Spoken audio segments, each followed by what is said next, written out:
हे दोस्तों, मैं चिराग एक और वीडियो के साथ। तो आज हम देख रहे हैं एनवायरनमेंट ऑडिट का पार्ट। अब देखिए, आपको पता है कि बहुत सारी ह्यूमन एक्टिविटीज़ होती है, इंडस्ट्रियल एक्टिविटीज़ होती है जिससे एनवायरनमेंट को नुकसान पहुंच सकता है। जैसे एयर पोल्यूशन हो गया, वाटर पोल्यूशन हो गया, सॉइल पोल्यूशन हो गया। क्योंकि जब भी एक इंडस्ट्री क्या करती है, कोई भी गुड्स प्रोड्यूस करती है, तो उसमें बहुत सारे प्रोसेस को फॉलो करती है, जिससे बहुत सारी गैसेस निकल के चांस होते हैं, जिससे एयर पोल्यूशन हो जाता है। इंडस्ट्रियल वेस्ट निकलता है जिससे सॉइल पोल्यूशन हो गया, या नदियों में मिलता है तो वाटर पोल्यूशन के चांस होते हैं। वैसे ही नेचुरल रिसोर्सेज का आपने बहुत ज़्यादा एग्जॉस्टिव यूज़ कर लिया, उसको डिग्रेड कर दिया, या बोलते हो कि नेचुरल रिसोर्सेज का आपने डिप्लीशन कर दिया। तो उस केस में क्या होता है, आप अपना फ़ायदा देख रहे हो, इंडस्ट्री क्या कर रही है, अपना फ़ायदा देख रही है, अपना इकोनॉमिक डेवलपमेंट की सोच रही है। बहुत सारे फॉरेस्ट काटे जा रहे हैं, उधर क्या हो रहा है, खेती का पार्ट हो रहा है, एग्रीकल्चर। अब आप बोलोगे अच्छी बात है, लेकिन देखिए, फॉरेस्ट भी एक इकोसिस्टम का पार्ट है, तो उनको भी हमें बनाए रखना है। हम क्या बोलते हैं, पेड़ हमने काटे तो हमें उनको लगाना भी पड़ेगा, उनसे ज़्यादा पेड़ हमें लगाने भी पड़ेंगे, क्योंकि ग्रो होने में टाइम लगता है। तो हम क्या कर रहे हैं, इकोसिस्टम को मेंटेन करना चाहते हैं। उसमें ये नहीं कि आपका सिर्फ सॉयल, वाटर या फॉरेस्ट प्रोडक्ट आ गए, मिनरल्स भी आ गए, सी लाइफ भी आ गई, यानी समुद्र के नीचे का एरिया भी आ गया, जहाँ पे आपको पता है कि बहुत सारे कोरल लीफ रहते हैं, या बहुत सारे स्पेसीज रहते हैं। तो उनको भी हमें क्या करना है, अपने इकोसिस्टम में ऐड करना है। तो ये बोल रहा है कि एनवायरनमेंट ऑडिट की नीड क्यों हुई, क्योंकि इंडस्ट्रियल एक्टिविटीज़ के थ्रू जो एनवायरनमेंट को नुकसान हुआ है, उसको एग्जामिन करना, उसको चेक करना। या हम ये बोल सकते हैं कि एक बिजनेस है, उसमें क्या कंट्रोल सिस्टम चल रहा है एनवायरनमेंट को सेफ गार्ड करने का, एनवायरनमेंट को एक तरीके से सुरक्षित रखने का, या एनवायरनमेंट की रिस्क को दूर करने का। तो उसके लिए एनवायरनमेंट ऑडिट करना जरूरी है। या नॉर्मल आप ये भी बोल सकते हैं ना, एनवायरनमेंट को नुकसान पहुंचा रहा है कौन, इंडस्ट्रियल एक्टिविटी। तो उसके थ्रू क्या इम्पैक्ट पड़ा, वो एनवायरनमेंट ऑडिट के थ्रू पता चल जाएगा। ऑडिट एक तरीके से क्या कर रहा है, एग्जामिन कर रहा है, चेक कर रहा है। ठीक, नॉर्मल पार्ट। अब देखिए, इसमें टाइप्स ऑफ ऑडिट का पार्ट भी जनरली आपका आएगा एनवायरमेंटल ऑडिट में, इसकी मीनिंग डेफिनेशन आएगी। इसके अलावा इसके प्रोसेस का पार्ट भी आएगा, प्रोसीजर आएगा, और एनवायरमेंट ऑडिट इंडिया से रिलेटेड क्या है वो पार्ट भी आपका आ जाएगा। तो वो आपको आगे समझ में आ जाएगा। लेकिन शुरू में क्या पार्ट दे रखा है, एक तरीके से नेचर से रिलेटेड, कि नेचुरल रिसोर्सेज क्या है। तो शुरू में क्या बोल रखा है कि नेचर शुरू से लोगों के लिए क्या रहा है, दयालु रहा है, काइंड रहा है। कहने का मतलब, उसने एक तरीके से आपको भरपूर मात्रा में सारे के सारे रिसोर्सेज दिए हैं, और है ना, जो लोग हैं उन्होंने क्या करा, उसको अपने मतलब के लिए यूज़ किया। ये बोल रहा है कि शुरू में चाहे आदिकाल की बात थी, तब भी क्या है, नेचुरल प्रोडक्ट पहले से एग्जिस्ट करते थे, लेकिन लोगों को एक तरीके से टेक्नोलॉजी नहीं पता थी, या उनके पास टूल्स नहीं थे कि उनको कैसे यूज़ किया जाए। जैसे जैसे लोग क्या होते गए, डेवलप होते गए, उनमें स्किल बढ़ती गई, उनके पास क्या आती गई, नॉलेज आती गई, तो वो नेचुरल रिसोर्सेज का यूज़ करना सीख गए, और बहुत ज़्यादा एग्रेसिव यूज़ करने लग गए। जिससे क्या हो गया, इकोनॉमिकल डेवलपमेंट तो हुआ, लेकिन इकोसिस्टम गड़बड़ा गया। मतलब जो सस्टेनेबल डेवलपमेंट था वो डिस्टॉर्ट हो गया, वो टूट गया, एक तरीके से वो ख़राब हो गया। यहाँ पे हम ये बात कर रहे हैं कि नेचुरल रिसोर्सेज का आपने बहुत ज़्यादा यूज़ कर लिया, जिससे आपने एनवायरनमेंट को डिग्रेड कर दिया, यहाँ पे ये बोल रहा है। तो यहाँ पे आप एनवायरनमेंट को नेगलेक्ट करना चालू कर दिए। एक बार पढ़ के देख लेना, सिंपल सी लाइन है, यही दे रखा है। फिर बोल रहा है, neglecting environment and natural resources distort the picture of sustainable development. तो सस्टेनेबल डेवलपमेंट की पिक्चर्स को क्या कर दिया, डिस्टॉर्ट कर दिया। इसका मतलब आप चाहते थे सस्टेनेबल डेवलपमेंट, लेकिन आपने बहुत ज़्यादा इकोनॉमिकल डेवलपमेंट के चलते सस्टेनेबल डेवलपमेंट को पीछे छोड़ दिया। ठीक है, जबकि हम चाहते हैं कि नेचुरल रिसोर्सेज का ढंग से यूज़ हो, और उनका डिग्रेडेशन नहीं हो, उनका डिप्लीशन नहीं हो। तो उसके लिए हम क्या चाहते हैं, पॉल्यूशन ना रहे। ठीक है, जो भी इंडस्ट्रियल वेस्ट है उसको ढंग से क्या किया जाए, डिस्पोज किया जाए, डंप किया जाए। ठीक, जिससे सॉइल पोल्यूशन नहीं हो, वाटर पोल्यूशन नहीं हो। तो यहाँ पे बोल रहा है कि हमने किस तरीके से सस्टेनेबल डेवलपमेंट को डिस्टॉर्ट किया, तोड़ दिया। कैसे तोड़ा, it produces undesirable output such as pollution. ठीक, इसी तरीके से दूसरा क्या बोल रहा है कि बहुत ज़्यादा एग्जॉस्टिव यूज़ करने से क्या हुआ, it deteriorates the quality of a number of crucial inputs such as soil, water, forest products, minerals, sea life, coral, which are often implicitly valued at zero, provided in the form of natural resources to the production process. तो ये बोला है कि production process में जो भी आप use कर रहे हो, इनपुट का यूज़ कर रहे हो, नेचुरल रिसोर्सेज का यूज़ कर रहे हो, उनका नुकसान पहुंचाया गया, उनकी क्वालिटी धीरे धीरे करके क्या करती गई, गिरती चली गई। ये बोल रहा है सॉइल की जो भी उपजाऊ क्षमता है वो कम हो गई, वाटर एक तरीके से हो गया, पॉल्यूट हो गया, फॉरेस्ट जो प्रोडक्ट है वो आपको कम अवेलेबल होने लग गए। क्यों, क्योंकि आपको पता है कि जंगल धीरे धीरे करके काटे जाने लग गए, वहाँ पे बड़ी बड़ी इंडस्ट्रीज़, फैक्ट्री सेटअप हो गई। एग्रीकल्चर प्रोड्यूस के लिए जनरली क्या हो गया, जंगलों को साफ़ किया गया, ये बोल रहा है, और वहाँ पे खेत एक तरीके से डेवलप किए गए। तो आपको पता है कि जो फॉरेस्ट प्रोडक्ट है वो आपको अवेलेबल नहीं हो पा रहे। मिनरल्स बहुत ज़्यादा क्या कर दिए गए, एग्जॉस्ट कर दिए गए। तो आपको पता है कि कुछ नॉन रिन्यूएबल सोर्स होते हैं वो अब आपको नहीं मिल रहे। क्यों, क्योंकि आपने उनका पूरा का पूरा क्या कर दिया, एग्जॉस्ट कर दिया। सी लाइफ, कोरल क्या होते हैं, देखिए जैसे क्या होता है, रेन फॉरेस्ट होता है। तो आपको पता है कि रेन फॉरेस्ट में क्या होते हैं, जो भी फॉरेस्ट है उसके नीचे क्या है, आप सर्वाइव कर सकते हैं, यानी आप नहीं, यानी जानवर क्या करते हैं, सर्वाइव कर लेते हैं, आराम से वहाँ रह पाते हैं। वैसे ही समुद्र के नीचे भी क्या होते हैं, जैसे बाहर पेड़ होते हैं, हमने बोला रेन फॉरेस्ट होते हैं, वैसे ही समुद्र के नीचे भी क्या होते हैं, शेल टाइप के बने रहते हैं बहुत ज़्यादा, ऐसे ऐसे करके आपने देखा होगा। तो इसके नीचे बहुत सारी स्पेसीज यानी प्रजातियाँ रहती हैं, ठीक है। तो जनरली क्या बोल रहा है कि नेचुरल रिसोर्सेज में तो इनको कैलकुलेट ही नहीं किया जाता, which are often implicitly valued at zero, जबकि ये बहुत ज़्यादा इकोसिस्टम का पार्ट है। सी लाइफ कोरल भी इकोसिस्टम का पार्ट है, क्योंकि कभी जब भी क्या होता है, तूफान या आता है, बवंडर बोलते हैं, आता है पानी में आता है, तो उनको रोकने के लिए एक तरीके से ये भी हेल्प करता है। और बहुत सारी स्पेसीज़ के रहने के लिए जगह भी यही है, क्या है, सी लाइफ कोरल। तो आप चाहे तो गूगल पे सर्च कर सकते हैं, आपको पता चल जाएगा। तो ये बोल रहा है कि ये नेचुरल रिसोर्सेज के फॉर्म में प्रोवाइड किया जाता है प्रोडक्शन प्रोसेस में, जिसको आप क्या कर रहे हो, ढंग से यूज़ नहीं कर रहे, आप इसको क्या कर रहे हो, डिप्ली कर रहे हो, डिग्रेड कर रहे हो। तो ये बोल रहा है maintenance of proper account on environment and natural resources will check their depletion and degradation and ultimately protect the loss of economic growth and public health and assist to measure economic performance more accurately. तो आपने जब मुझसे environmental accounting में देखा तो मैंने वहाँ पे क्या बताया था कि एनवायरमेंट मैनेजमेंट अकाउंटिंग होती है, इसी तरीके से फाइनेंशियल अकाउंटिंग होती है, इस तरीके से मैंने 3 आपको टाइप्स बताए थे। तो वहाँ मैंने क्या बताया था, हम देखते हैं कि एनवायरमेंट की क्या कॉस्ट लग रही है, या एक तरीके से हमारी एनवायरनमेंट के लिए क्या लाइबिलिटी है वो पता चल जाती है, जो कि एक तरीके से अमाउंट के फॉर्म में आपको पता चल सकती है। तभी तो हम क्या बोलते हैं एनवायरमेंटल अकाउंटिंग, कि एनवायरनमेंट की कितनी कॉस्ट लग रही है, हम एनवायरनमेंट के रिसोर्सेज का कितना यूज़ कर रहे हैं जो आउटपुट पे दिख रहा है, जबकि हम आउटपुट पे उसको कैलकुलेट ही नहीं करते। आप बताइए, आप जो भी generally accepted accounting principle follow करते हैं उसमें कहीं एनवायरनमेंट की कॉस्ट को इंक्लूड करते हो क्या? नहीं करते। जबकि जो एनवायरमेंटल अकाउंटिंग है वो क्या बोलता है कि एनवायरमेंट कॉस्ट देखो, एनवायरमेंट लाइबिलिटी देखो। इसका मतलब आपने जो आउटपुट प्रोड्यूस करा है उसके लिए आपने नेचुरल रिसोर्सेज को यूज़ किया है, उनको डिप्ली किया है, उसको डिग्रेड किया है, तो उसकी क्या कॉस्ट लगी है, ठीक है, जिसके थ्रू हमें पता चल जाएगा अगली बार हमें कॉस्ट को कंट्रोल करना है। लेकिन आप बोलेंगे सर वो तो अकाउंटिंग का पार्ट हो गया, यहाँ पे हम ऑडिट पढ़ रहे हैं। तो यहाँ पे हम क्या कर रहे हैं कि हमारे पास जो भी कंट्रोल सिस्टम है, हमारे बिजनेस में जो भी कंट्रोल सिस्टम है, वो एनवायरनमेंट को कितना सेफ गार्ड कर रहा है, या एनवायरनमेंट की जो भी रिस्क है उसको कितना मिटिगेट कर रहा है, मतलब गायब कर रहा है, हटा रहा है एनवायरनमेंट की जो भी रिस्क है। तो हमारे पास ऐसा कंट्रोल सिस्टम होना चाहिए। नेचुरल रिसोर्सेज जब भी हम यूज़ कर रहे हैं तो उनका ढंग से यूज़ करें, ताकि एक तरीके से इकोनॉमिक ग्रोथ तो हो और पब्लिक हेल्थ भी बनी रहे। आप देख सकते हैं अभी जैसे कोविड-19 कोरोना, मैंने बोला कोरोना आया, तो आप देख सकते हो कि व्हीकल नहीं चले इतने सारे, इंडस्ट्रियल इतना ज़्यादा क्या हो गया, यानी गुड्स प्रोड्यूस नहीं, आप देख सकते हो सारी की सारी इंडस्ट्रीज बंद थी। तो आप देख सकते हो एयर पोल्यूशन नहीं था इतना ज़्यादा, तो आप देख सकते हो एयर पोल्यूशन नहीं था, तो आपको दूर से भी बहुत ज़्यादा चीज़ें दिख रही थी। अगर आप कैमरे में फ़ोटो खींच रहे हो या आप अखबार में देखते हो तो क्या बोलते हैं कि दूर से बहुत ज़्यादा चीज़ें या बिल्डिंग पूरी की पूरी साफ दिख रही है। तो इसका मतलब क्या है, एयर का लेवल क्या हो गया था, जो भी पॉल्यूशन का लेवल था वो सुधर गया था, सुधर गया ना। तो वैसे यहाँ पे बोल रहा है कि हम इस तरीके से इक्विपमेंट का यूज़ करें जिसके थ्रू क्या होगा, एनवायरनमेंट जो भी डिग्रेड हो रहा है, पॉल्यूशन हो रहा है, या नेचुरल रिसोर्सेज जो ख़त्म होते जा रहे हैं वो ख़त्म ना हो। हम ऐसे रिन्यूएबल सोर्सेज का यूज़ करें जो कि बार बार नेचुरल रिसोर्सेज का हम डिग्रेड ना कर पाए, जिनको डीपली नहीं कर पाए। इसी तरीके से पॉल्यूशन भी हम कम कर पाएँ।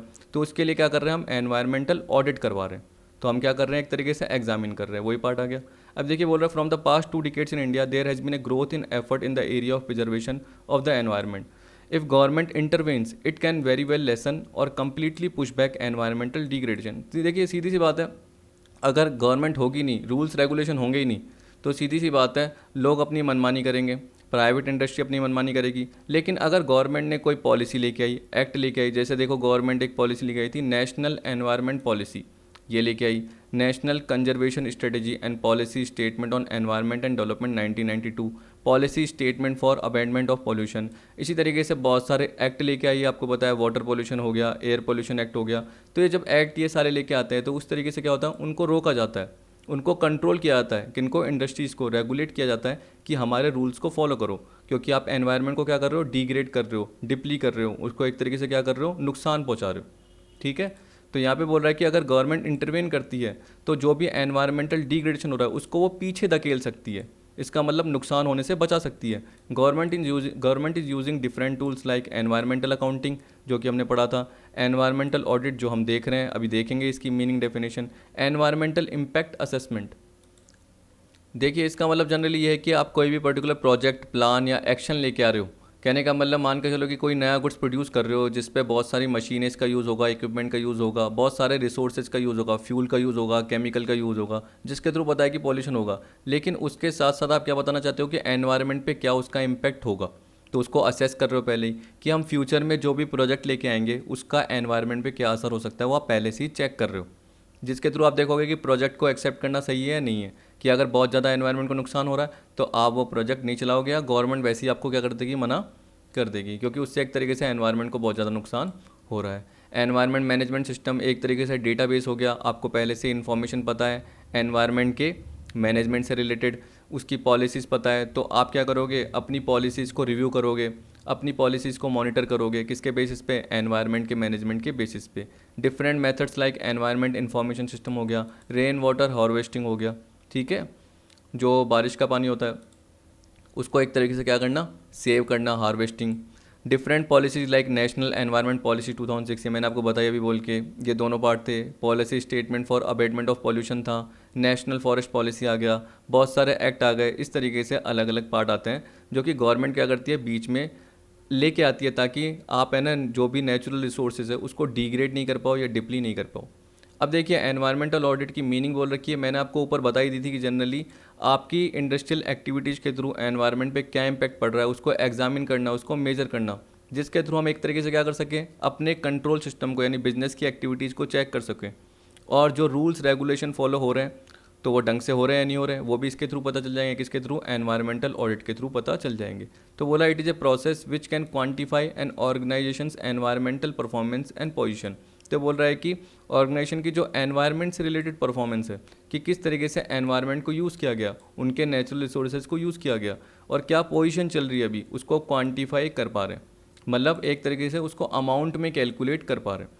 It is an independent third party assessment of the current status of an organisation's compliance with local environment laws and regulation. देखिए इसमें बस आपको ये सोचना है कि अगर गवर्नमेंट ने कोई रूल्स रेगुलेशन बनाए हैं तो आपको क्या करना पड़ेगा, उसको अपनी मैनेजमेंट की पॉलिसीज़ में साथ में इनकॉर्पोरेट करना पड़ेगा, जिससे आप क्या कर सके, जो भी गवर्नमेंट ने रूल्स रेगुलेशन बनाए हैं उनको फॉलो कर सको, ठीक है। तो उस केस में क्या होगा, जो एनवायरमेंटल ऑडिटर होगा वो क्या करेगा, पार्टीज़ की पॉलिसीज़ को असेस करेगा और देखेगा कि उन्होंने लोकल लॉज का या रेगुलेशन का फॉलो किया है नहीं करा। तो जैसे आपकी इंडस्ट्री है तो आप भी क्या देखोगे कि यार गवर्नमेंट ने हमें बोल दिया कि एनवायरनमेंट से रिलेटेड क्या करना है, हमें रिसोर्सेज का ऐसे यूज़ करना है, या पर्टिकुलर ये सेफ्टी इक्विपमेंट का यूज़ करना है जिससे ज़्यादा पॉल्यूशन नहीं हो। अगर हमने यूज़ नहीं करा तो हमारे पे पेनल्टी लगेगी, सीधी सी बात है, क्योंकि हमने एनवायरनमेंट को नुकसान पहुंचाया है। तो यहाँ पे एनवायरमेंटल ऑडिट के थ्रू यही पता चल जाता है। तो ये बोल रहा है इंडिपेंडेंट थर्ड पार्टी असेसमेंट है of current status of organisation compliance, जो कि किसके साथ कर रही है, पूरा लोकल एनवायरनमेंट लॉ के साथ और रेगुलेशन के साथ, तो साथ में उनको फॉलो कर रही है या नहीं कर रही। EAMs यानी environmental audit aims at examining the positive and negative effect of the activities of an enterprise on environment. तो जनरली क्या बोल रहा है कि जो भी बिजनेस की एक्टिविटीज़ हैं उसका पॉजिटिव या नेगेटिव क्या इफेक्ट पड़ रहा है एनवायरनमेंट पे। जो भी बिजनेस की एक्टिविटीज़ है, मैंने ये बताया था, तो बिजनेस की एक्टिविटीज़ से कितना नुकसान पहुंच रहा है जनरली एनवायरमेंटल ऑडिट ये बताएगा, पर साथ में क्या बताएगा, पॉजिटिव इफेक्ट भी बताएगा और नेगेटिव भी बता देगा, यानी नुकसान भी बता देगा और फ़ायदे भी बता देगा। अब देखिए यहाँ पे डेफिनेशन दे रखी है किसकी, इंटरनेशनल चैम्बर ऑफ कॉमर्स की 1988। किसी बुक में आपको 1989 दिख जाएगा तो उससे ज़्यादा फर्क नहीं पड़ता। देखिए उन्होंने जनरली क्या करा, ये बोल रहा है 1988 the international chamber of commerce position paper on environmental auditing produce the following definition which has now found wide acceptance. आजकल ये ज़्यादा फॉलो की जा रही है। तो देखिए इसमें क्या बोल रहा है, a management tool. Environment audit क्या है, एक मैनेजमेंट टूल है comprising a systematic documented periodic and objective evolution of how well environmental organisation management and equipment are performing with aim of helping to safeguard the environment by facilitating management control of environmental practices and assessing compliance with company policies which would include meeting regulatory requirement। अब देखिए जो ऊपर बोला वही है, लेकिन यहाँ पे क्या बोला, थोड़ा सा टिपिकल दे दिया। तो यहाँ पे क्या बोल दिया कि एनवायरनमेंट से रिलेटेड यानी ऑर्गेनाइजेशन से रिलेटेड जो भी क्या है मैनेजमेंट हो गया, इक्विपमेंट हो गया, वो किस तरीके से परफॉर्म कर रहे हैं। तो वो सिस्टमेटिक एक तरीके से मैनेजमेंट टूल है जो कि क्या बताता है, systematic documented periodic and objective evolution बता रहा है। तो जब भी आप ऑडिट की बात करते हो तो आप क्या करते हो, रिव्यू करते हो, यही तो करते हो, एग्जामिन करते हो। तो आप क्या कर रहे हो, इवेल्यूट कर रहे हो ऑर्गेनाइजेशन के एनवायरमेंटल से रिलेटेड इम्पैक्ट को, मैनेजमेंट को, इक्विपमेंट को, कि किस तरीके से उन्होंने परफॉर्म किया है with the aim of helping to safeguard the environment by facilitating management control of environmental practices. देखिए मैंने आपको ये बताया था कि आपकी कंपनी का कंट्रोल सिस्टम किस तरीके से एनवायरमेंट को सेफगार्ड कर रहा है। यार रखना, मैंने ये बोला कि आपका जो भी कंट्रोल सिस्टम है, कंट्रोल सिस्टम जनरली क्या होता है कि मैनेजमेंट कैसे काम कर रहा है। आपको पता है कि आपके बिजनेस में क्या होगा, मैनेजिंग डायरेक्टर भी होंगे, इसके अलावा हम बोल सकते हैं कि देखो सबसे पहले टॉप लेवल होगा, सीईओ सीएफओ भी होंगे, उसके बाद मान के चलिए मैनेजर ही होंगे अलग अलग डिपार्टमेंट से रिलेटेड, फिर उसके नीचे सुपरवाइज़र फॉरमैन ही होंगे। तो किस तरीके से उन्होंने काम किया है ताकि एनवायरनमेंट से रिलेटेड जो भी रिसोर्सेज यूज़ किया वो ढंग से यूज़ किए हों, उनको ज़्यादा नुकसान नहीं पहुँचाया हो, ये भी हो गया। इसके अलावा जो गवर्नमेंट के रूल्स रेगुलेशन है उनको कैसे फॉलो किया गया है वो भी देखना है। तो यहाँ पे बोल रहा है facilitating management control of environmental practices आ गया, and assessing compliance with company policy which would include meeting regulatory requirement. ये मैंने आपको बताया कि गवर्नमेंट के जो भी रूल्स एंड रेगुलेशन है वो किस तरीके से कंपनीज पॉलिसीज में इनकॉर्पोरेट हुए और किस तरीके से कंपनीज पॉलिसीज में उनको फॉलो किया गया या नहीं किया गया, वो जनरली किस में पता चल जाएगा, एनवायरमेंटल ऑडिट में पता चल जाएगा, क्योंकि वो एक इंडिपेंडेंट ऑडिटर होगा मान के चलिए। ठीक है, तो वो चेक कर रहा है कि किस तरीके से कंपनी ने गवर्नमेंट की रेगुलेशंस का रूल्स को फॉलो किया या नहीं किया। अब देखिए नीड या ऑब्जेक्टिव ऑफ एनवायरमेंटल ऑडिट की बात कर रहा है, सिंपल सा पार्ट है मेरे हिसाब से। ऑब्जेक्टिव नीचे भी कवर किए हुए, हाँ ये रहे। तो ये तो ऊपर शुरू में एक्स्ट्रा लाइंस दे रखी है, फिर भी पढ़ लेते हैं क्या बोल रहा है। अब देखिए सबसे पहले किसकी बात कर रहा है, नीड ऑफ एनवायरमेंटल ऑडिट की बात कर रहा है इस पैराग्राफ में। तो जनरली इसमें क्या बोल रहा है कि अगर अलग अलग ऑर्गेनाइजेशन होगा तो उनके ऑडिट के ऑब्जेक्टिव भी क्या होंगे, ऑब्जेक्टिव ऑफ ऑडिट जो भी बोलते हैं वो अलग अलग होंगे। तो उनसे रिलेटेड बोल रहा है एनवायरमेंटल ऑडिट का पार्ट भी अलग होगा। इसका मतलब क्या हुआ, ऑडिट का ऑब्जेक्टिव अलग है तो उस केस में एनवायरमेंटल ऑडिट से रिलेटेड काम भी क्या होगा, अलग अलग होगा। अलग अलग ऑर्गेनाइजेशन अलग अलग एनवायरमेंटल ऑडिट से रिलेटेड पैकेज होंगे। तो कोई रेडीमेड पैकेज नहीं मिलेगा आपको, आपको खुद क्या करना पड़ेगा, उस हिसाब से कन्वर्ट करना पड़ेगा अपनी सिचुएशन के हिसाब से। तो ये बोला it is not available in the form of readymade package applicable to all situation, thus the procedure of environmental audit should be planned as per the objective of auditing. It should be incorporated with other effective environmental tools like environmental impact assessment। क्योंकि देखिए environmental audit खुद भी एक tool है, वैसे ही जो हमने ये देखा था ये भी एक टूल है environmental impact assessment, जो कि क्या बताता है कि फ्यूचर में जो भी हम प्रोजेक्ट प्लान एक तरीके से चुनेंगे तो उसका एनवायरनमेंट पे क्या असर होगा अभी देख रहे हैं, जिसके थ्रू हम क्या कर सकते हैं कि यार उस प्रोजेक्ट को चुना ही नहीं, या हम उसमें कुछ चेंजेस करें जिसके थ्रू हम क्या बोल सकते हैं एनवायरनमेंट को कम नुकसान पहुँचे। तो हम देखेंगे एनवायरमेंटल इम्पैक्ट असेसमेंट। इस तरीके से एनवायरमेंटल मैनेजमेंट सिस्टम की बात करता है। तो आपको पता है कि जनरली जो एनवायरमेंटल मैनेजमेंट सिस्टम है वो किसकी बात करता है, एक फ्रेमवर्क की बात करता है, एक डेटाबेस की बात करता है, जिसमें जनरली आप क्या करते हो, एनवायरमेंटल ऑर्गेनाइजेशन के जो एनवायरनमेंट से रिलेटेड गोल है उसका रिव्यू का पार्ट आता है, उसको एनालाइज करने का पार्ट आता है, एनवायरनमेंट के जो भी ऑब्जेक्टिव है उसको सेट करना, उन टारगेट को सेट करना, और जो भी एनवायरनमेंट कॉस्ट लग रही है उसको रिड्यूस करने का पार्ट पहले से सोचना। यानी इसमें हम ऐसे प्रोग्राम सेट करते हैं जिसके थ्रू हम एनवायरनमेंट से रिलेटेड गोल्स को अचीव कर सके, एनवायरनमेंट से रिलेटेड कॉस्ट को रिड्यूस कर सके, और साथ साथ जो भी वर्क होता जा रहा है उसको मॉनिटर भी करते जा रहे हैं। और एम्प्लॉय की भी कैपेबिलिटी देखें कि वो किस तरीके से एनवायरनमेंट के लिए अवेयर है, यानी वो एनवायरनमेंट को नुकसान नहीं होने देना चाहता है। तो वो सारा पार्ट किस में आता है, एनवायरनमेंटल मैनेजमेंट सिस्टम में। क्योंकि देखिए नाम से पता चल रहा है मैनेजमेंट सिस्टम, तो हम चाहते हैं कि मैनेजमेंट हो सके और एनवायरनमेंट से रिलेटेड गोल्स हैं या ऑब्जेक्टिव है वो पूरे हो सके। तो बोल रहा है कि एक तरीके से इन दोनों को और ये एनवायरनमेंट ऑडिट को इनको एक साथ लेकर चलना चाहिए, तब जाके ही एक तरीके से इफेक्टिव रिजल्ट निकल के आएगा। The growth of environmental auditing represented a growing recognition on the part of business of the need to develop and employ more effective internal tool to control environmental performance। Normal line है, environmental audit is done to safeguard the environment and minimize risk to human health। ये भी normal line है, मैंने आपको क्या बताया बार बार कि environmental audit क्यों की जाती है, जिससे जो environment है उसको सेफ रखा जा सके।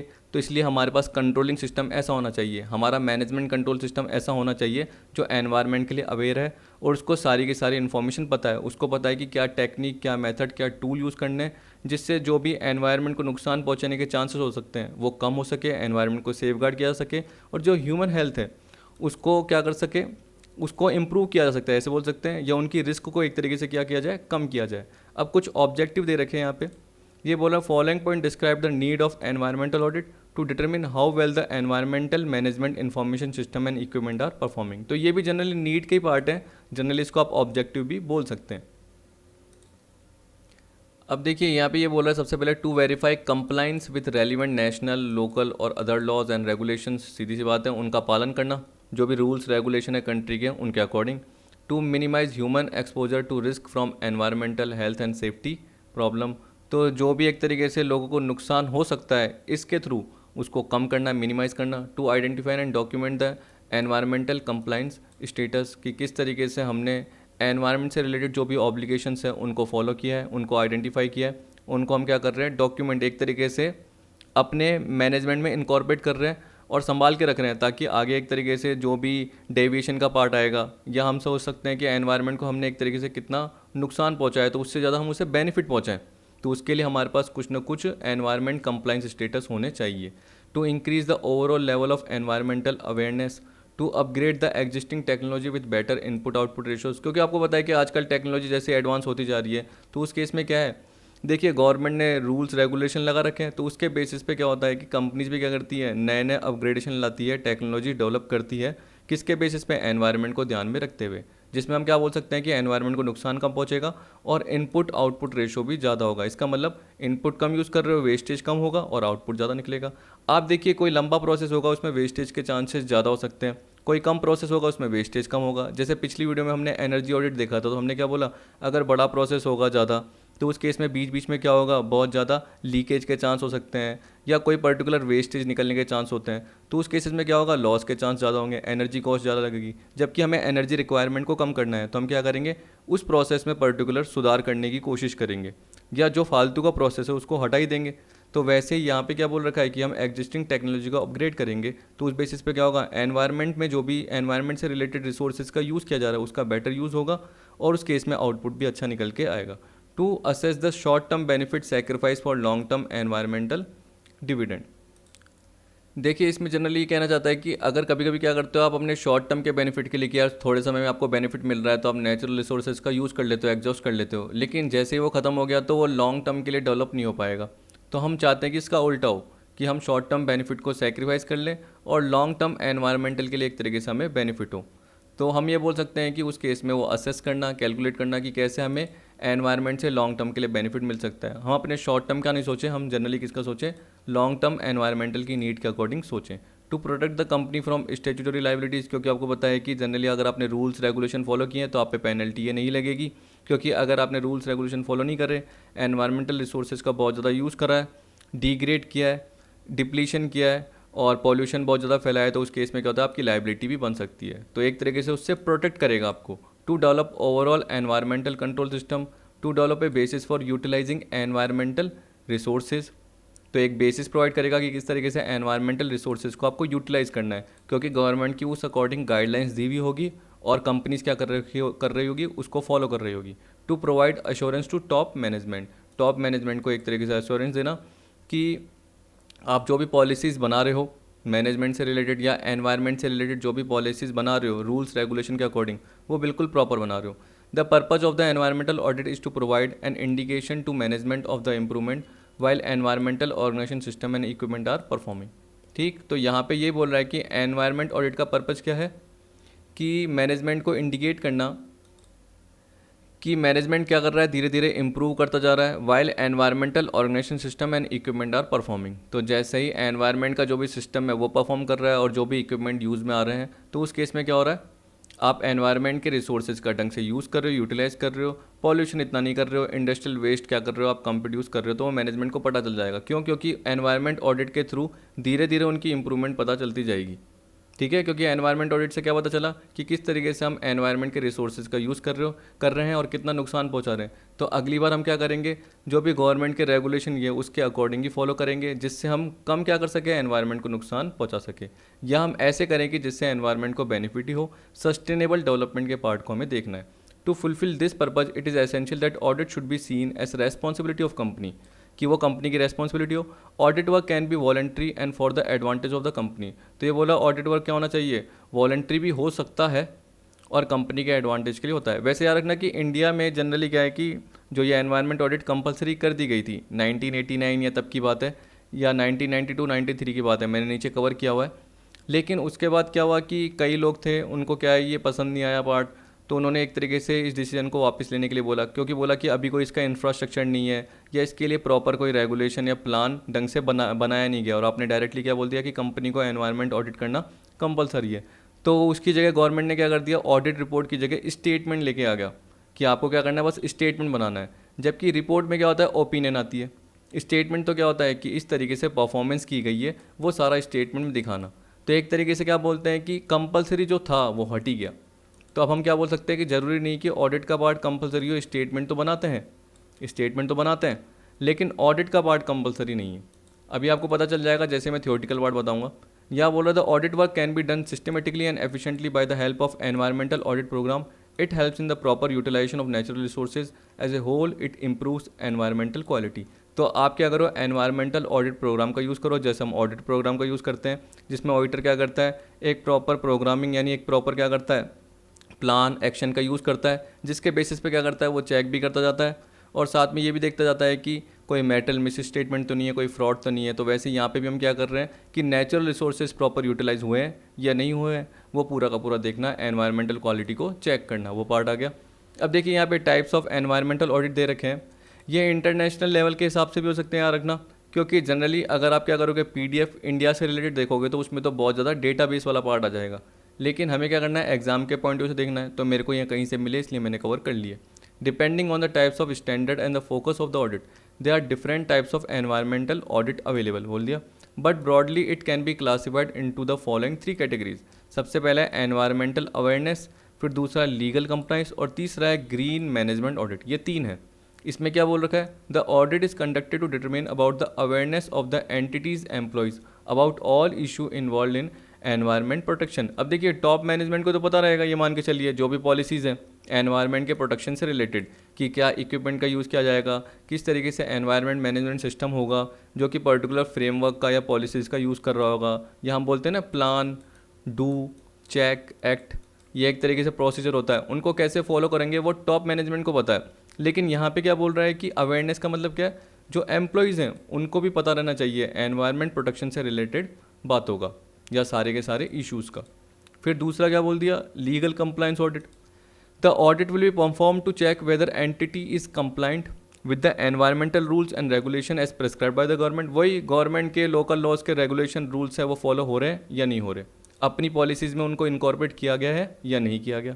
ग्रीन मैनेजमेंट, यहाँ पे क्या बोल रहा है, the audit is pursued by the company's management itself with the conviction to save them from the burden of litigation as well as to project a clean image of their company to public. देखिए क्या होता है कि कई company ऐसी होती है कि सेंसिटिव होती है, जिनको क्या हो सकता है कि पब्लिक क्या करती है, कभी कभी पब्लिक लिटिगेशन डाल देती है, यानी क्लेम डाल देती है, कोर्ट में केस कर देती है कि इसने क्या करा, बहुत ज़्यादा इंडस्ट्रियल वेस्ट निकाला है और ढंग से क्या करा, यूटिलाइज नहीं करा. तो आप क्या करा दोगे, ग्रीन मैनेजमेंट ऑडिट करा रहे हो, जिसमें आप बता सकते हो कि किस तरीके से हमने वेस्टेज को क्या करा है, डंप किया है, कैसे उसको एक तरीके से हमने क्या करा है, अलग जगह पे यूज़ करा है. क्या पता आपने उसका अल्टरनेटिव यूज़ भी कर लिया हो, ये आपने बताया हो, जिससे हमने एनवायरनमेंट को बिल्कुल सही रखा है. इसी तरीके से क्या क्या हमने, जैसे गैसेस जो भी निकलती है उसके लिए कौन से फ़िल्टर या कौन से इक्विपमेंट का यूज़ किया है. जैसे आपने शायद है ना मुझसे ये पार्ट एनर्जी या उससे पहले भी पार्ट में बहुत सारे इक्विपमेंट देखे थे, मैंने आपको बताया था एग्जाम्पल के फॉर्म में. तो आपने जो भी इक्विपमेंट का यूज़ करा वो आप बता दोगे. तो ग्रीन मैनेजमेंट ऑडिट में एक तरीके से क्या कर रहे हो, आप अपनी कंपनी की इमेज को क्लीन रखना चाहते हो पब्लिक के सामने और किसी भी लिटिगेशन से अपने आप को बचाना चाहते हो. तो उस केस में आप क्या करवा रहे हो, ग्रीन मैनेजमेंट ऑडिट करवा रहे हो. ये आ गया. अब आ रहा है procedure of environmental audit. Simple part है, फिर आएगा एनवायरमेंटल ऑडिट इन इंडिया और आपका पार्ट खत्म. लेकिन देखिए ये मेन है, यहाँ पे क्या बोल रहा है, प्रोसीजर. जैसे आप जनरली क्या बोलते हो, कंडक्ट की बात करते हो कि एनवायरमेंटल ऑडिट कैसे होती है. तो सबसे पहले प्री ऑडिट एक्टिविटी, फिर ऑन साइट एक्टिविटी, फिर पोस्ट ऑडिट एक्टिविटी. जैसे पिछली एनर्जी ऑडिट में भी इसी टाइप का था, प्री ऑडिट फेज़, फिर ऑडिट फेज़, फिर पोस्ट ऑडिट फेज़ था, सेम वही है. There are number of different environmental auditing procedure advocated in the auditing literature. A model of the audit procedure which is universally accepted was first developed by Arthur D Little. याद रख लेना, क्या पता ये exam में आ जाए, लेकिन इतना ज़्यादा चांस नहीं है. तो ये बोल रहा है कि ऑडिट प्रोसीजर जो सबसे पहले यूनिवर्सली एक्सेप्ट किया गया था वो किसने डेवलप किया, ऑर्थर डी लिटिल ने. This was later adopted by the International Chamber of Commerce in 1989. Based on this approach, Humphrey and Hadley divided the environmental auditing process into 3 main area of activity. अब देखिए क्या हो गया, pre audit, on site और post audit. Each of these phases comprises a number of clearly defined objectives, with each objective to be achieved through specific actions. तो इसका मतलब क्या, ऑब्जेक्टिव भी डिफाइन किए गए और कैसे उनको अचीव करना है वो भी एक्शंस बताए गए. These action produce result in the form of output at the end of each phase. देखिए इसका मतलब जनरली क्या है कि ऑडिटर क्या करेगा, इनको एग्जीक्यूट भी करता जाएगा. तो याद रखना कि सबसे पहले ये प्री ऑडिट एक्टिविटीज़ का पार्ट आएगा, फिर ऑन साइट आ रहा है, फिर पोस्ट ऑडिट आ रहा है. तो प्री ऑडिट में जनरली क्या है, आप क्या करते हो, ऑडिट का स्कोप डिसाइड करते हो कि किस किस फंक्शन में, किस किस डिपार्टमेंट में हमें क्या करना है, ऑडिट करनी है. जैसे हमने एनर्जी ऑडिट में देखा था, वैसे यहाँ पे एनवायरनमेंट में देख रहे हैं, तो हम क्या कर रहे हैं, ऑर्गेनाइजेशन के किस डिपार्टमेंट में एनवायरमेंटल ऑडिट के पार्ट को देखना है. अब हमें पता है कि जिस प्रोसेस में एनवायरमेंटल के रिसोर्सेज का यूज़ ही नहीं हो रहा, अगर किसी फंक्शन में यूज़ नहीं हो रहा, तो सीधी सी बात है वहाँ पे आपको एनवायरमेंटल ऑडिट करने की ज़रूरत ही नहीं है, आपका टाइम बचेगा। तो यहाँ पे हम क्या बोल रहे हैं कि हमें टाइम बचाना है। टाइम क्यों बचाना है? क्योंकि जब हम ऑन साइट एक्टिविटीज़ का पार्ट देखेंगे तो उससे पहले हम प्री क्यों कर रहे हैं? क्योंकि हम टाइम बचाना चाहते हैं। क्योंकि अगर हम ऑन साइट पे ही क्या करेंगे, बहुत ज़्यादा टाइम कंज्यूम करेंगे, क्योंकि हमने पहले से प्री ऑडिट एक्टिविटीज़ नहीं करी, हम उस वक्त प्लान डिसाइड कर रहे हैं, तो वो गलत हो जाएगा। तो हम पहले से ही प्लान डिसाइड करेंगे और उसके अल्टरनेटिव ऑप्शन भी देख लेंगे, यानी अल्टरनेटिव प्लान्स भी देख लेंगे कि क्या पता हमें उनको चेंज करना हो। जब भी हम ऑन साइट एक्टिविटीज़ कर रहे हो तो हमें पता है कि कुछ पर्टिकुलर क्या हो गया, हमारे प्लान में चेंज हो गया, तो वो चेंज कैसे करेंगे? क्योंकि हमने पहले से ही सेकंड प्लान, या हम बोल सकते हैं बैकअप प्लान हमने बना रखा है। तो यहाँ पे यही बोल रहा है, once a commitment to auditing has been made, a number of activities need to be completed before the on site activity commence. मतलब सेकंड प्रोसेस को स्टार्ट करने से पहले पहला प्रोसेस ये आ रहा है, this is done to reduce the amount of time spent in on site activities which is expensive for both the auditee, जिसकी हम ऑडिट कर रहे हैं, जिस ऑर्गेनाइजेशन की, एंड ऑडिट टीम। तो ये बोल रहा है कि एक तरीके से क्या होगा, टाइम स्पेंड को रिड्यूस करने के लिए, जो कि एक तरीके से एक्सपेंसिव हो सकता है। अब देखिए ऑडिट टीम के लिए तो क्या होगा, वो तो एक तरीके से सैलरी ले रही है, उनको तो ज़्यादा लगेगा, ज़्यादा ही मिलेगा एक तरीके से मान के चलिए। लेकिन जो ऑर्गेनाइजेशन है उनको फालतू का क्या हो जाएगा, टाइम वेस्ट हो जाएगा। तो उससे बचाने के लिए प्री ऑडिट एक्टिविटी सही है। तो बोला it usually include the following, the audit should be inform of the date of the audit as soon as possible, enabling them to adjust and become use to concept. तो जो भी company उसको बता देंगे कि कब ऑडिट स्टार्ट कर रहे हैं जल्दी से जल्दी, जिससे एक तरीके से वो एडजस्ट कर पाए और इस कॉन्सेप्ट को एक तरीके से यूज़ करने के आदी हो जाए। ठीक है, the audit scope should be identified, आ गया ना। तो इसका मतलब किस डिपार्टमेंट, किस फंक्शन की जनरली हमें क्या करना है, ऑडिट का पार्ट लेना है, उसी को कवर करेंगे। तो पहले से हमने क्या कर दिया, आइडेंटिफाई कर दिया। The audit should usually B consulted when establishing the scope. तो ये बोल रहा है कि ऑडिट टीम या जो ऑडिटर है, एनवायरमेंटल ऑडिटर, वो ऑडिटी के साथ क्या करेगा, कंसल्ट करेगा कि कौन कौन से स्कोप लेने चाहिए। फिर उसके बाद क्या बोल दिया, the audit plan should be design in such A way that it can accommodate changes based on information gathered during the audit and effective use of resources. तो यहाँ पे क्या बोल दिया कि ऑडिट प्लान ऐसे डिज़ाइन करना चाहिए कि जैसे ही ऑडिटर को, जैसे ही वो ऑन साइट एक्टिविटी कर रहा है और उसको कुछ इन्फॉर्मेशन, मतलब जैसे ही वो सेकंड प्रोसेस कर रहा है और उसको कुछ इन्फॉर्मेशन मिलती जा रही है या रिसोर्सेज उसको मिलते जा रहे हैं, उस बेसिस पे क्या कर रहा है, वो ऑडिट का क्राइटेरिया आगे करता जाएगा, यानी ऑडिट रिपोर्ट वो बना लेगा। तो अगर उसको कुछ चेंजेस लग रहे हैं तो उस हिसाब से क्या होगा, अपने प्लान में भी चेंज कर सकता है। तो इसलिए फर्स्ट एक्टिविटी में, प्री वाली में, ऐसे प्लान बनाओ जिसमें अल्टरनेटिव प्लान भी हो सकते हैं, क्या पता आपको बीच में चेंज करना पड़ जाए। Audit team and assignment of responsibility should be establish. इसी तरीके से बोल दिया कि ऑडिट टीम में कौन कौन से मेंबर होंगे, क्या उनकी रेस्पॉन्सिबिलिटी होगी, वो भी डिसाइड कर दो। बैकग्राउंड इन्फॉर्मेशन, देखिए सीधी सी बात है, हमें क्या होता है कि हम अगर एनवायरनमेंट ऑडिट करते हैं, कोई बाहर का पर्सन आ गया, या चलो इंटरनल है उसको तो ज़्यादा जानकारी है कंपनी की, लेकिन कोई बाहर का आ गया, एक्सटर्नल एनवायरमेंटल ऑडिटर आ गया मान के चलिए, जो कि एक तरीके से मान के चलिए कि अगर गवर्नमेंट कहीं की होती है तो बाहर का ही अपॉइंट करनी ही करेगी, क्योंकि अंदर का जो पर्सन है वो तो क्या करेगा, अपने अच्छी बड़ाई करेगा, सीधी सी बात है। लेकिन बाहर का जो पर्सन होगा वो क्या करेगा, इंडिपेंडेंट ऑडिट करेगा। तो उस केस में क्या करेगा, वो फैसिलिटीज़ की बैकग्राउंड इन्फॉर्मेशन चाहेगा, वो सारे के सारे स्टाफ एम्प्लॉयज़ की इन्फॉर्मेशन चाहेगा। तो यहाँ पे बोल दिया background information on the facility including the facility's organisation, layout and processes, सारे प्रोसेसेस की इन्फॉर्मेशन चाहता है, सारे फ्रेमवर्क की इन्फॉर्मेशन चाहता है। And the relevant regulation and standard should be collected, कि उन पे क्या स्टैंडर्ड अप्लाई हो रहे हैं, क्या गवर्नमेंट के लोकल लॉज या रूल्स अप्लाई हो रहे हैं, वो पहले से चेक कर लेगा। The background information on the sites historical uses and the location of soil and the ground water contamination should be collected. देखिए मैंने आपको बताया था, कोई भी पर्टिकुलर प्रोडक्ट प्रोड्यूस होता है, जैसे पिछले वाले एनर्जी में आपने देखा कि पेनिसिलिन जी बन रही थी, मतलब एंटीबायोटिक, तो उसके लिए आपने क्या करा, रॉ मटेरियल यूज़ करा, इसके अलावा कुछ और भी दो तीन चीज़ें, एक और चीज़ थी वो यूज़ करी और एक जगह रख दिया, फिर उसमें उसको फर्मेंट किया गया, तो उसमें से कुछ क्या हुआ, पानी वाली निकला, जो कि है ना वाटर के अलावा होता है, यानी एक सब्सटेंस निकला जो कि मैंने आपको बताया था कि वो ख़राब होता है, वेस्टेज होता है। तो अगर आप हिस्टोरिकल यूज़ के बेसिस पे देखोगे, क्योंकि आप प्री ऑडिट कर रहे हो, तो उस केस में क्या कर रहे हो, ऑन साइट नहीं देख रहे, पहले देख रहे हो, तो वो हिस्टोरिकल जो भी डेटा है आपके पास अवेलेबल होगा। इसी तरीके से जहाँ भी लोकेशन आप देख रहे हो, वहाँ पे सॉइल की लोकेशन क्या है, ग्राउंड वाटर कितना है, वो सारा का सारा आप देखोगे। The pre audit questionnaire should be send to audit. और देखिए ये वाला पार्ट पहले उसमें भी था, पिछली एनर्जी ऑडिट में। तो याद रखना कि सारी जितनी भी प्री ऑडिट एक्टिविटीज़ होती है, चाहे किसी भी पर्टिकुलर ऑडिट का पार्ट कवर कीजिए, एनर्जी का, एनवायरनमेंट का, सिस्टम, सेफ्टी, अगर उसमें 3 एक्टिविटीज़ इस टाइप से आपने ले ली कि प्री, ऑन साइट और पोस्ट, तो सब में प्री में तो यही पार्ट आता है कि audit plan, audit scope, questionnaire, audit team बनाना, ये सारा पार्ट आ गया। 4-5 चीज़ें आपको याद रख लेनी है, बस खत्म। अब देखिए ऑन साइट में क्या बोल रहा है, the on site audit is the most important step of audit procedure. यहाँ पे बोल रहा है the opening meeting is the first step between the audit team and auditee. In this meeting the purpose of audit, the procedure and the time schedule are discuss. ये आ गया। तो ये बोल रहा है कि ऑडिट टीम और ऑडिटी जिस कंपनी की ऑडिट कर रहे हैं उनके बीच में क्या होगा, मीटिंग होगी, जिसमें ऑडिट का पर्पज क्या, प्रोसीजर होगा जो कि हमने प्री ऑडिट में तय कर लिया था, और टाइम शेड्यूल क्या है वो बता दिया जाएगा। Site inspection is the second step for on site activity, क्योंकि नाम ही क्या चल रहा है ऑन साइट, तो साइट का इंस्पेक्शन किया जाएगा। In this step the audit team may discover matters which are important to the audit but which are not identify at the planning stage. तो इसका मतलब क्या हो गया, जो ऑडिट के लिए इंपॉर्टेंट थे लेकिन प्लानिंग स्टेज पे जिनको आइडेंटिफाई नहीं किया गया। The on site phase require the audit team to develop a working understanding of how the facility manages the activities that influence the environment and how any EMS if there is one work. देखिए अब इसमें क्या करना है, आपको typical नहीं सोचना, ये सारे पार्ट में ये भी बताऊंगा इससे रिलेटेड जनरली क्या है, लेकिन आपको बस इसमें क्या सोचना है कि जो भी ऑर्गेनाइजेशन की परफॉर्मेंस है उसको ऑडिटर क्या कर रहा है, चेक कर रहा है। तो उसमें क्या देख रहा है कि उसने क्या मैनेजमेंट सिस्टम को फॉलो किया, मैंने क्या बताया था, क्या कंट्रोल सिस्टम है वो देखा जाएगा। यानी सारे के सारे क्या करेंगे, ऑडिट के एविडेंस यहाँ पे कलेक्ट किए जाएंगे। तो प्री में तो जनरली क्या कर दिया, ऑडिट टीम बना दी, ऑडिट स्कोप देख लिया, ऑडिट प्लान क्रिएट कर लिया। अब उस प्लान को देख रहे हैं एग्जीक्यूट करके यहाँ पे। तो ऑन साइट क्या कर रहे हैं, इन्फॉर्मेशन ले रहे हैं।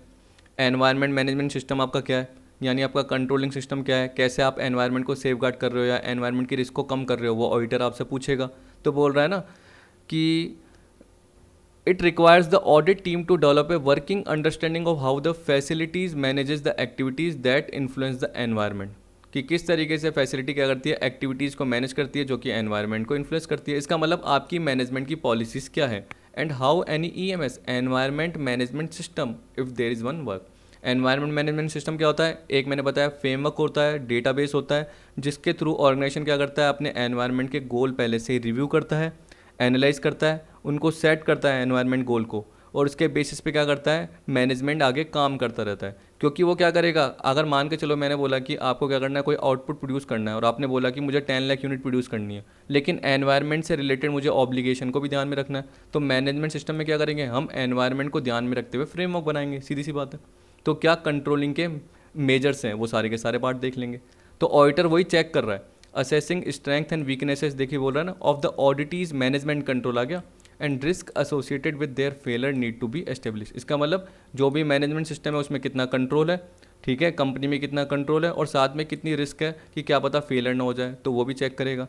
Gathering audit evidence involving collecting data and information using audit protocol, communicating with the staff of auditee to obtain most information, क्योंकि आपको पता है कि ग्राउंड लेवल पे स्टाफ ही काम करते हैं, तो कंपनी के स्टाफ से क्या करेगा, कम्युनिकेट करेगा, और जो भी इन्फॉर्मेशन एक्सप्लेनेशन चाहिए उनसे ले लेगा। फिर बोल रहा है evaluating the audit evidence against the objectives establish for the audit at an agreed protocol. देखिए इसका मतलब वही हो गया कि ऑडिट का जो भी टाइम है उसके अकॉर्डिंग जो भी उसने ऑडिट एविडेंस ले लिए, और उसने जो भी ऑडिट एविडेंस लिए और जो कंपनी ने एक तरीके से बताया हुआ अपनी इन्फॉर्मेशन में, वो सही है नहीं है। तो ये बोल रहा है evaluating the audit evidence against the objective establish for the audit. तो सीधी सी बात है कि ऑडिट से रिलेटेड जो भी कंपनीज ने पहले अपने ऑब्जेक्टिव बता रखे थे एनवायरनमेंट से रिलेटेड, और जब हमने ऑडिट एविडेंस गेन किए तो उसमें क्या डिफरेंस आ रहा है, कई कंपनी ने गलत तो ऑब्जेक्टिव नहीं बता रखे। An exit meeting takes place once all of audit findings have been finalise with the facility personnel, ये बता दिया। तो इसका मतलब क्या है, जिस भी पर्टिकुलर फैसिलिटी को हम चेक कर रहे थे, ऑडिट के प्रोसीजर को चेक कर रहे थे, जैसे हमें पता चल गई उसके बाद एक तरीके से क्या होगी, एग्जिट मीटिंग हो जाएगी कि हम पर्टिकुलर वो साइट छोड़ के चले जाएंगे क्योंकि हमने उस साइट को क्या कर दिया, चेक कर लिया। अब आ गया पोस्ट ऑडिट एक्टिविटी का पार्ट। अब देखिए इसमें क्या बोल रहा है, पोस्ट ऑडिट एक्टिविटी में ये बोल रहा है it begin with the preparation of A draft report, the draft report should be reviewed by the facility personnel directly involve in the audit, क्योंकि वो क्या था, ऑडिटर के साथ एक तरीके से इन्वॉल्व था, क्योंकि यहाँ पे बोल रहे हैं draft report should be reviewed by the facility personnel directly involve in the audit. तो जब आपने ना ऑन साइट एक्टिविटी देखी थी तो इसमें लास्ट में क्या बोल रहा है कि मीटिंग किसके साथ थी, फैसिलिटी पर्सोनल के साथ, ठीक है। तो वो जनरली क्या करेगा, ड्राफ्ट रिपोर्ट को देखेगा। The final report should be derived from it and it should then be distributed to all interested parties within the organisation. तो देखिए सबसे पहले ड्राफ्ट रिपोर्ट है वो अभी फाइनल नहीं हुई, जैसे ही फैसिलिटी पर्सनल ने उसको देख लिया, उसने रिव्यू किया, उसके बेसिस पे फाइनल रिपोर्ट बन गई और वह सारी की सारी इंटरेस्टेड पार्टीज़ को दे दी गई। Humphreys and Hadley confirm that it is important for management to follow up the report and develop an action plan to implement those audit finding। तो जो भी आपको ऑडिट की फाइंडिंग्स पता चली कि किस तरीके से एनवायरनमेंट के रिसोर्सेज को यूज़ किया जा सकता है, कैसे हमने कहाँ कहाँ गलती की है वो पता चल गई, जिसके थ्रू स्टाफ को पता जाएगा और स्टाफ भी उस अकॉर्डिंग काम करेगा। तो ये बोल रहा है the ICC 1991 seated in Humphrey and Hadley 2000 identify 5 element of successful follow-up program। These include, देखिए याद रखना कि ICC मतलब इंटरनेशनल चैम्बर ऑफ कॉमर्स है, जो ऊपर ही बताया था। ये मत सोचना कि कोई ये क्या है वो इंटरनेशनल क्रिकेट काउंसिल है, आपने सोच लिया कि क्रिकेट की है। तो ये नॉर्मल बोल रहा है। आप देखिए इसमें 5 एलिमेंट बोल रखा है। These include a standard action plan format, क्योंकि देखिए हम क्या कर रहे हैं, जो भी ऑडिट की फाइंडिंग हुई है एक तरीके से रिपोर्ट में पता चल गया, उस हिसाब से जो भी फैसिलिटी पर्सनल है उस हिसाब से क्या कर रहा है, आप प्लान को फॉर्मेट कर रहा है, क्योंकि फॉलोअप का पार्ट आ गया। फॉलोअप का मतलब क्या हो गया कि हम रियल में क्या करेंगे, उस पर्टिकुलर पार्ट को एग्जीक्यूट करेंगे। तो सबसे पहले क्या करेंगे, प्लान फॉर्मेट बनाएंगे, standard action plan format, establish procedures for approving the action plan. अब देखिए क्या बोल दिया कि आपने प्रोसीजर को एस्टेब्लिश कर दिया for approving the action plan and communicating it's content, तो सबको बता दिया स्टाफ को। Regular reporting of the action plan status, तो इसका मतलब क्या है, जो भी हमने प्लान को एग्जीक्यूट करने से रिलेटेड प्रोसीजर बोले वो सबको कम्युनिकेट कर दिया स्टाफ को, स्टाफ अपना काम करने लगे उस बेसिस पे, और जो भी रिसोर्सेज है उसका वेस्टेज कम हुआ। जो भी एनवायरनमेंट से रिलेटेड डिग्रेडेशन का पार्ट था वो धीरे धीरे क्या होने लग गया, कम होने लग गया। मतलब हम एनवायरनमेंट को कंजर्व करने लग गए, प्रोटेक्ट करने लग गए। रेगुलर रिपोर्टिंग होने लग गई, special reporting and chasing up of overdue action. इसका मतलब ऐसा एक्शन जो रह गया था, कहने का मतलब बहुत एक तरीके से टाइम कम बचा है और हमें एक्शन करना है, तो उसके लिए स्पेशल रिपोर्टिंग हो गई, और जो भी एक्शन बच गया था उसको पूरा करना था। Independent auditing of the action plan to verify that all action sanction have been completed. इसी तरीके से क्या कर दिया कि ये जो पर्टिकुलर पार्ट है इसकी वापस से इंडिपेंडेंट ऑडिटिंग करा दी कि जो भी हमने फॉलोअप डिसाइड किया था वो ढंग से हो रहा है, और उसको कंट्रोल करने के लिए हमने इंडिपेंडेंट ऑडिटिंग करवा दी कि वो ढंग से हो रहा है या नहीं हो रहा। The formal audit procedure is completed as soon as the action plan has been completed. तो इस तरीके से आपका पूरा का पूरा ऑडिट प्रोसीजर खत्म हो जाएगा। अब ये बोल रहा है एनवायरनमेंट ऑडिट इन इंडिया, ये देख लेते हैं। इसको थोड़ा सा मैंने यहाँ सही कर लिया, अब ठीक है। अब देखिए मैंने आपको शुरू में बताया था, जब बढ़ा रहा था मैंने बताया था कि इंडिया एक तरीके से पहली कंट्री है जिसने एनवायरमेंटल ऑडिट क्या कर दिया था, कंपलसरी कर दिया था। लेकिन बाद में एक तरीके से ऑडिट रिपोर्ट को हटा के उसने स्टेटमेंट का पार्ट लेके आ गए, तो ऑडिट रिपोर्ट कंपलसरी नहीं हो गया और उसकी जगह सिर्फ क्या करना है, आपको स्टेटमेंट का पार्ट बनाना है। आगे समझ में आ जाएगा। देखिए बोला India is the first country in the world to make environmental audit compulsory. The government of India by its gazetted notification number GSR 329E of March 13, 1992 made it mandatory for all industries to provide an annual environmental audit reports of their operations beginning with 1990 to 1993. This required industry to provide details of water, raw material and energy resources used and the products and waste generated by them। तो मतलब सारी की सारी information देनी थी कि कैसे आपने रिसोर्सेज यूज़ करे, कितना पानी, रॉ मटेरियल, एनर्जी रिसोर्सेज आपने यूज़ किया। जैसे मैंने आपको बताया था हीट हो गया, इलेक्ट्रिसिटी हो गया, ये पार्ट आ गया, फ्यूल हो गया, कैसे यूज़ करा, फॉसिल फ्यूल होता है। तो जितने भी आपके रिसोर्सेज आपने कैसे यूज़ करे, मेटल कैसे यूज़ करा, उसमें कितना वेस्ट जनरेट हुआ, वो सारा का सारा पार्ट आपको बताना है हर प्रोसेस में। These audit reports were to be submitted to the concerned state pollution control board on or before September 30 every year. ये बोल दिया ऑन और बिफोर है, याद रखना, यहाँ पे ऑन गायब हो गया गलती से। The critics of environmental audit feels that this notification was hurriedly implemented without the prior creation of necessary infrastructure oblique experts which would enable its appropriate implementation। तो ये क्या बोलने लग गए कुछ critics environmental audit के उस वक्त कि इसको ढंग से implement नहीं किया गया, इसको जल्दीबाजी में implement किया गया है। इसके लिए necessary infrastructure की ज़रूरत थी, experts की consultation की ज़रूरत थी, राय की ज़रूरत थी, जो कि appropriate तरीके से नहीं ली गई। तो ये बोला this novel concept of environmental audit was distorted, खत्म हो गया सरप्राइजिंगली बाय द गवर्नमेंट, किसके थ्रू, गवर्नमेंट के through. When on April 22, 1993 by a revise notification number GSR 386E the term audit report was replace by environmental statement. तो देखिए क्या बोल दिया, ऑडिट रिपोर्ट की जगह स्टेटमेंट का पार्ट आ गया। This change inevitably tone down the impact of the regulation. तो इसका मतलब क्या हुआ, जो रेगुलेशन का इम्पैक्ट था उसको क्या कर दिया, जो भी यानी ऑडिट रिपोर्ट का इम्पैक्ट था उसको ख़त्म कर दिया गया एक तरीके से, और सिर्फ नॉर्मल स्टेटमेंट का पार्ट आ गया. The industries were now to fill a form and submit it to the concern pollution control board. It made it easy for industry to make a statement to the effect that they have taken the requisite step in compliance with existing pollution control regulation. तो इसका मतलब आपको audit कराने की need ही नहीं रही, आपको बस क्या करना था, एक पर्टिकुलर स्टेटमेंट देना था जिसमें आपने क्या करा कि क्या क्या रेगुलेशन रूल्स को फॉलो किया, बस आपको वही बताना था और आपको वो अपने पॉल्यूशन कंट्रोल बोर्ड को सौंप देना था. These statements might not be based on actual audit report. If this become a rule, the whole purpose of the environmental audit regulation would be defeated. तो देखिए क्या है कि अगर स्टेटमेंट एक्चुअल ऑडिट रिपोर्ट के बेसिस पे होंगे ही नहीं तो उस केस में क्या होगा, जो भी ऑडिट रेगुलेशन बनाने का इतना प्रोसेस था वो सारा का सारा हार गया, डिफीट हो गया, कहने का मतलब वेस्ट गया. ठीक है. अब बोल रहा है environmental audit did not get acceptance from the industries were having list of objection against it which are still not resolve completely. These objections are, तो बोला ये अभी भी चल रहे हैं. First and most important objection is industries are not satisfied by the modus of operandi of environmental audit. यानी environmental audit से रिलेटेड जो भी प्रोसीजर है या काम करने का तरीका है उससे वो सेटिस्फाई नहीं है. दूसरा, proper standards are not let down by government to conduct environmental audit. Proper standards rules follow नहीं किए गए गवर्नमेंट के through. Sufficient number of trained environmental auditors are not available for conducting environmental audits. ये बोला जा रहा है environmental audits are a time consuming and expensive. तो अगर हमें अपॉइंट करना पड़ेगा तो हमसे क्या करेंगे, मोटी मोटी सैलरी फीस की डिमांड करेंगे. हम इतनी कैसे दे पाएंगे क्योंकि हमारे पास तो और भी स्टाफ है. जनरली ये एक तरीके से उनकी क्या थी, ओपिनियन थी. The government officials are also not fully aware about the procedure. वो तो उनको वैसे भी क्या पता रहता है.